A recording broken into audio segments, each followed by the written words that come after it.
தன்னை அறியும் அறிவை அறிந்தபின் தன்னை அறிந்ததில் தனக்கு ஒரு கேடில்லை, தன்னை அறியாமல் தானே கெடுகின்றான்.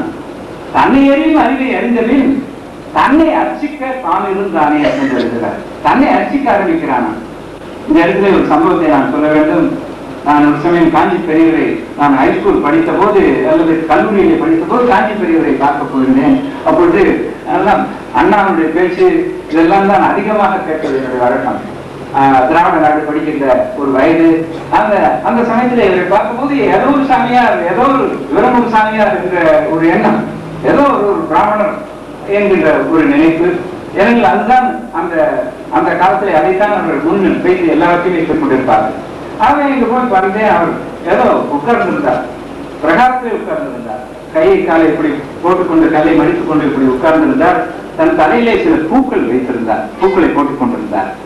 என்னடா இது, கோயிலுக்கு போனா சாமிக்கு பூஜை செய்வோம், சாமிக்கு தான் பூஜை பூவெல்லாம் போடுவோம், மாலை சாத்துவோம், இவரென தன் தலையிலே பூவை போட்டுக் கொண்டு உட்கார்ந்து இருக்கிறாரே என்று ஓஹோ இப்படியும் சில பேர் என்று நான் அதை விட அவரோட பெரியவராக என்னை எண்ணிக்கொண்டு ஓஹோ இப்படியும் சில பேர் இருக்கிறார்கள் என்று எண்ணிக்கொண்டு நான் வீடு போய் சேர்ந்தேன்.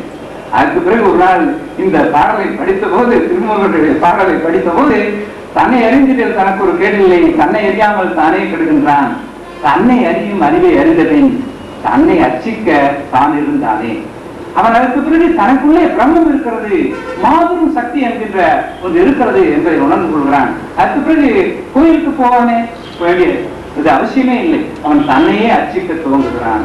அவர் தன்னையே, தன்னுக்குள்ள இருந்த பிரம்மத்தையே அவர் அர்ச்சித்துக் கொண்டிருந்தார் என்ற எண்ணம் வந்தபோது என் கண்களிலே என்னை அறியாமலே நீர் வழிந்தது என்றுதான் சொல்ல வேண்டும்.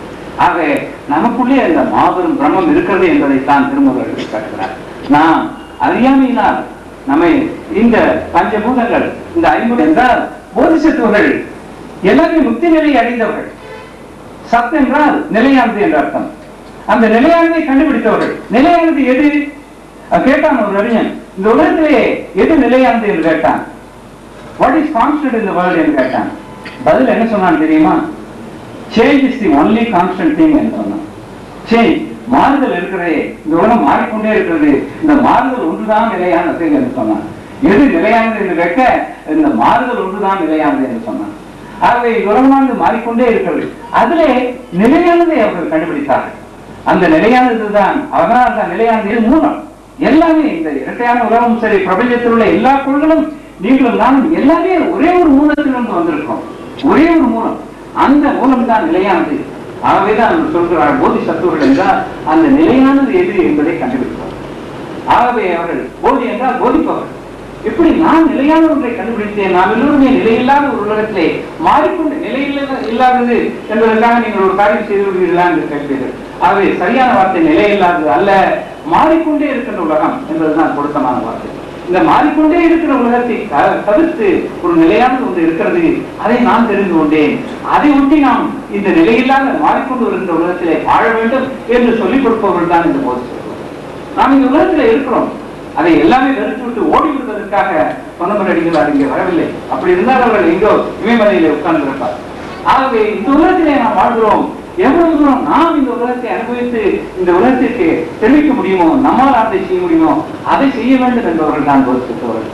அதற்குத்தான் அவர்களுக்கு மோட்ச நிலை அடைந்து விட்ட பிறகும் கூட பிறவி கிடையாது என்று சொன்ன போதும் கூட அவர்கள் சொல்கிறார்களாம், இல்லை நான் மீண்டும் பிறக்க விரும்புகிறேன். போதிசத்துவர் என்னால் அதை நான் இவ்வளவு உயர்ந்தேன், அவளை உயர்த்துவேன் என்பதற்காக அவர்கள் பிறக்கிறார்களாம். அப்படி அந்த போதிசத்துவர்களாக நாம் வாழ வேண்டும் என்றால் இந்த உலகத்திலே நாம் நம்மால் அதை செய்ய வேண்டும். அங்கேதான் அங்கே சமஸ்கிருதத்திலே ஒரு வார்த்தை சொல்வார்கள், சுய தர்மம் என்று. ஏதோ நீங்கள் எல்லோருமே அப்துல் கலாம் மாதிரி விண்வெளி போல் அனுப்ப வேண்டும் என்றோ, அந்த விஞ்ஞானத்திலே திறமை இருந்தால்தான் நாம் வாழ்ந்தவர்களாகும் என்றோ அர்த்தம் இல்லை. அல்லது நீங்கள் வேறு எந்த காரியமும் செய்ய வேண்டும் என்று அல்ல. எந்த சிறு பிராணியும் கூட, சிறு பூச்சியும் கூட, சிறு மனிதனும் கூட அவருக்கு ஒரு தர்மம் இருக்கிறது. அதுக்கான சுய தர்மம் என்கிறார். சுய தர்மம் அந்த உங்களுக்குள்ள எனக்குள்ள சுய தர்மத்தை எப்படி கண்டுகொள்வது? எந்த துறையில் நமக்கு ஆர்வம் இருக்கிறதோ அந்த துறையில் போங்கள், படியுங்கள், அதை தெரிந்து கொள்ளுங்கள், அதிலே வேலை செய்யுங்கள். ஏதோ அப்பா அம்மா பாட்டி அத்தை இவர்கள் சொன்னார்கள் என்று எலக்ட்ரிக்கல் இன்ஜினியரிங் படிப்பதோ அல்லது கம்ப்யூட்டர் படிப்பதோ, எல்லோருமே இப்போது கம்ப்யூட்டர் போகிறார்கள் என்று கம்ப்யூட்டர் ஓடுவதோ, அல்லது இதுதான் வங்கியில் போனால் நிறைய சம்பளம் கொடுக்கிறார்கள் என்று அதிலே படிப்பதோ, இதெல்லாம் முட்டாள்தனம். அப்படியும் இருக்கலாம். ஆனாலும் கூட உங்களுக்கென்று ஒரு இயல்பான சுபாவம், அந்த சுயதர்மத்தை அவர்கள் டெபினேஷன் கொடுக்கிறார்கள், விளக்குகிறார்கள். என்ன தெரியுமா? அதாவது உங்களுக்கென்று ஒரு இயல்பான சுபாவம் இருக்கிறது. அதிலே தான் நீங்க ஒரு சிறு துருமையாக நாம் கிள்ளி போடுகிறோமா என்று நாம் எண்ணி பார்ப்போமானால் நிச்சயமாக வாழ்க்கையுடைய அர்த்தம் புரியும். இந்த உலகத்திலே வாழ்கின்ற அவர்கள், வாழ்கின்றவர்களாகிய நாம் நம்மை நாமே உணர்ந்து கொள்ள வேண்டும். அப்படி நம்மை நாமே உணர்ந்து கொள்ளும் போது இந்த ஒரு விஷயத்தை நான் முக்கியமான சொல்லி என் உரையை முடிக்கிறேன். பல பேர் இறந்து, ஒரு ஆக்சிடென்ட் ஏற்படுகிறது, இறந்து போய்விடுகிறார்கள். ஆஸ்பத்திரிக்கு கொண்டு போகிறார்கள். டாக்டர் நர்சுகளை பார்த்து மனிதன் செத்து போய்விட்டான் என்று மூடிவிட்டு போய்விடுகிறார்கள். 2 மணி நேரம் 4 மணி நேரம் அதிகப்படியாக. அதற்கு பிறகு வந்து பார்க்கிறார், நர்ஸ் வந்து பார்க்கிறார், இந்த மூடி இருந்த துணியை விலக்கிக் கொண்டு இந்த மனிதன் கையையும் காலையும் ஆட்டுகிறான். பயந்து போய் பிசாசு வந்து விட்டது, இந்த மனிதன் உயிர் வந்து விட்டது, பிழைத்துக் கொண்டான் என்று சத்தம் போட்டுக்கொண்டு இந்த நர்ஸ் ஓடுகிறார். அந்த மனிதன் பிழைத்துக் கொள்கிறான்.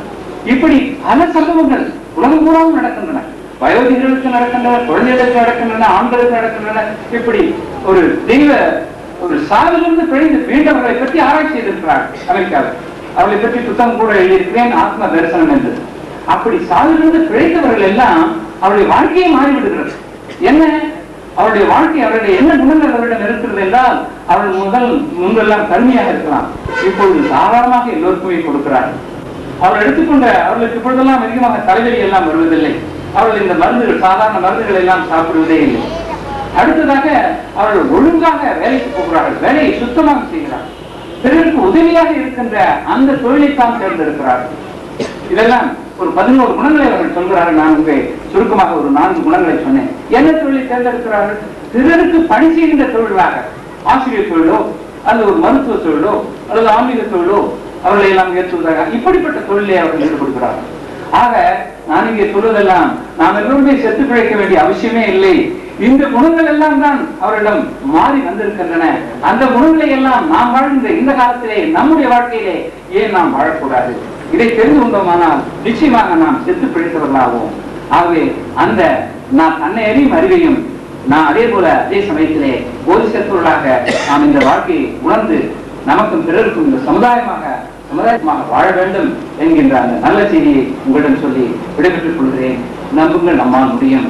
நம்மால் இந்த சமுதாயத்தை ஒரு தலை சிறந்த அரவிந்தரும் விவேகானந்தரும் பாரதியாரும் கண்ட கனவு போல உலகத்திற்கே ஆன்மீகத்திலே வழிகாட்டியாக இருக்கின்ற ஒரு சமுதாயமாக உயர்த்த முடியும். அதற்கேற்ற வாழ்க்கையை நாம் வாழ முயற்சி செய்வோம் என்று கூறிக்கொண்டு விடைபெறுகிறேன். வணக்கம்.